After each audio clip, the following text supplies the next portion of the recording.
Welcome everyone. Thank you for tuning in to our YouTube channel. If you haven't done so already, please hit that subscribe button below as we review new products coming out into the cell phone industry. We will go ahead and post the videos down for you to see them and you will get notified. Moving on into what the tool does. The tool will allow us to check the screens when they come in to see if they are really bad or if it's something else. So if your screen is blacked out and you don't see an image, it doesn't necessarily mean that the screen could be broken. You take it somewhere where they don't have a tester to test it, they'll replace the screen, put a new screen in for you, charge you whatever it is, and then guess what? You still may not have a picture. So you need to have everything checked out for you, and that's why we do charge a $29 diagnostic fee, but the fee is refunded back to you once you do the repair with us. So on with the test box. Previously we were only able to test iPhone screens. Now this new and improved test box allows us to also test Samsung screens. So the two largest phones as far as brands out there today is Samsung and Apple. So this device will allow us to check most of the phones. Now it may not allow us to check Motorola's and whatnot. We would have to find another way to test it by using perhaps another brand of Motorola phone that we have that's not in use, and we can use that base to check your screen. But moving on to what this does, we're going to put it down. So let's go ahead and turn it on. And one thing I like about this tester compared to previous generation tester is that it does have an LCD screen from the get-go. And as you can see there, you have iTestBox, iTestBox, or S-Testbox. The iTestBox is for the Huawei type phone, the iTestBox is for the iPhones, and the S-Testbox is for your Samsung phone. So you can toggle between what you want to test, and once you find what you want to test, you go ahead and select it. So we just hit the recover button, and we are currently in the iPhone testing mode. So this will allow us to use all of our chips to test all the iPhones from the 6th generation all the way up to 13, and that's what these chips are. As you can see there, iPhone, and there's some more in here, and you may be able to see that's for the iPhone 6 and so forth. So let's get these chips out. Actually, we're going to get the chips for the 11 Pro Max and for the XS Max, just so we can do a demo and show you what we're talking about. Okay, we found our two chips, as you can see there, XS Max and the 11 Pro Max. So we're going to use these two chips to test, and we're going to put it on here. We'll start with the 11 Pro Max. Get our connectors in there, and as you can see, I guess it's gonna, there we go, load up, and then we're going to connect our phone into the connector and test the actual display. Now, since this reads that there's a bad OLED, I don't remember from when I got this phone in if the actual display is not working at all. That means it's not even lighting up, or if it's just damaged. So I got it in there connected. I'm going to press my bright test, and there we go. So it does come on. Let's show you the full picture. It does come on right now, but as you can see, there's a bleed there, and there's part of the notch up there that's missing, perhaps from the drop or from the impact here, or from both. It could have been an impact here and a drop, who knows.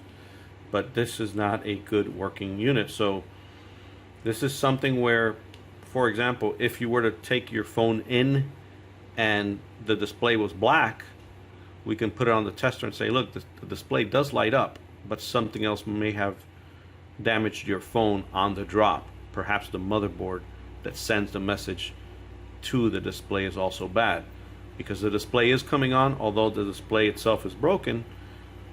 You see that, you get the picture there. So let's take this one out, and as you can see, 11 Pro Max Bad OLED. So we had already labeled it like that. Now, as you can see there, we have our 10s Max connector, and we're going to do the same. As I mentioned before, this is a 10s Max with a Bad OLED. We will test to see why it's a Bad OLED, if it has bleed like the one we just showed you previously, or if it just doesn't, if the light just doesn't come on. So we're going to connect it in there and show you. So there we go, it's on our connector, as you can see there, and of course there's a little bit of bleed here, and the top part of the notch is also damaged. One thing that we also do, if this were a good display unit, is we will test all the colors, and this tester allows us to do that,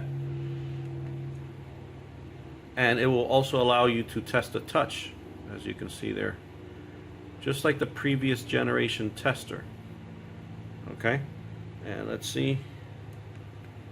So there's your white, there's your red, there's your green, blue, and you can see if something is off in the coloration somewhere as the screens are being tested. This has a combination of both, like a white into fading into black, and this is just a white with a black in the middle. The touch is not active there, and then an actual picture. That's pretty cool. Okay, very good.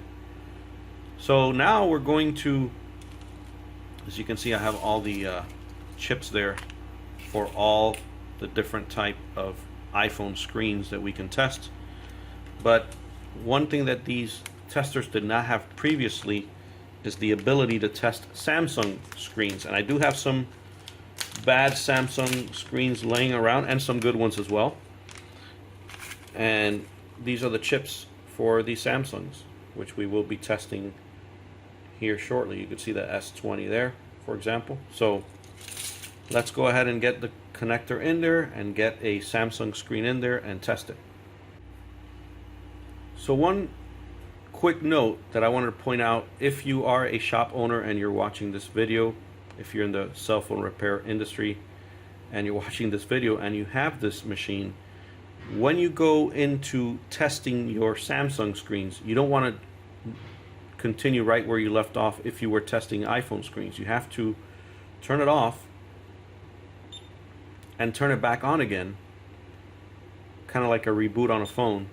So now you have your menu again where you can choose the type of phone that you want to test. And remember, we were previously testing the iPhone. Now we're going to go into iTestBox, with the S meaning Samsung. So once you're there, you just hit your on-off button one more time, or recover. It says here, press recover key to enter. It'll start booting. Now we're going to connect our Samsung screen connector and test a Samsung screen. So I got two bad screens here I'm going to test first, just to show you a little demo. As you can see here, I put the Note 9 testing board, and immediately the program just recognizes it as the Note 9.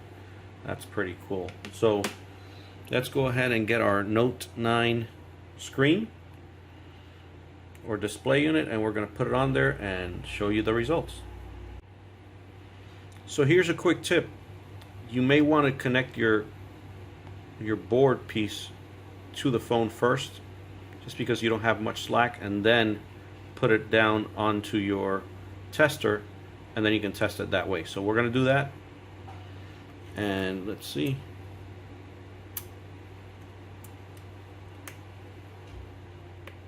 Okay, it's in there. Wasn't difficult at all. And we're going to hit the power button,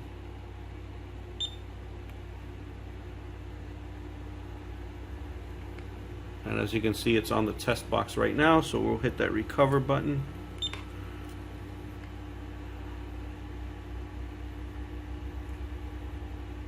And once that bar hits the 100% like it did now and it gives you that beep, just hit the bright test, and there you go. So bring that up there so you can see. This phone might have suffered from an impact right there. That's where you can see the glass impact. And not only did it create that line, but of course it created that issue there. So that can be clearly seen. So this is why when we tested this previously, I'm going to take it off, we labeled it as a bad OLED, because the OLED, bad OLED right there, is damaged. So pretty cool that now this machine lets us test that. Okay, in this particular case, as you can see there, this is a Note 10 and Note 10 Plus board. In this particular case, this phone, you might see some signs of just damage, was dropped in the ocean. It was dropped into salt water. So screen went black. We did a data recovery on it. We were able to salvage the phone, but the screen never turned back on. As you can see, there's no cracks on the screen at all. And when we test it by pressing the bright test button and going up and down, there's no display. So we're constantly pressing the button there and nothing. So in this particular situation, this phone has zero visible damage on the screen, but let's take that out of there, but it is damaged because it's not even coming on. So it might have been damaged somewhere on the board of the actual screen. So this is what we do for our customers. As we mentioned before, it's our way of checking everything for you as far as your phone goes with regards to the screen or any internal components of the phone. You don't want to just start guessing and repairing and changing parts out, and then you as a customer, you're not going to be happy. You're not going to be happy with someone replacing a new screen for you and then telling you later, oh, by the way, we put the new screen and the phone didn't turn on. So make sure you have a full diagnostic done for you. These are some of the tools of the trade that we use. If you are a shop owner and you're watching this video currently, you got to have something like this to do good by your customers.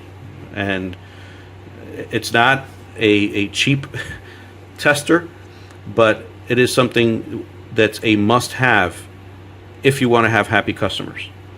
If you want to have your customers raving about how you tested everything for them, do it the right way. Don't just guess. There's a saying out there, the best test while the rest guess. So don't be like the rest, don't guess, and do it the right way. If you found this video helpful, give it a thumbs up, subscribe below. I will post a link where you can get this direct from the manufacturer, and that's the best pricing I have seen than getting it from any third-party suppliers, getting it straight from the manufacturer. And you do get whatever chips or boards that you want to use. We're currently repairing mostly iPhones and Samsungs, and that's why we have the new Samsung chips or boards. If you are also doing Huawei phones, I know other parts of the world are doing them. This is an S21, an S21 Plus. I know that some parts of the world are also doing heavy Huawei repairs. This tester will do that for you as well. So it does 3 of the top phones out there. It doesn't do Motorola. I'm hoping that maybe another generation of the tester comes out and tests more brands like Motorola at least, because that's, or maybe even the Pixel phones from Google. It'll be nice to see a Google option on these testers, but maybe, who knows, maybe it's one of those things that's coming out in the future. But anyway, thank you for watching the video. Please subscribe, give it a thumbs up, and if you have any questions, post them below. I will see on getting the actual manual. If you do want the manual in English, let me know in the comments below, and I will get the manual out there to you one way or another. Thank you very much.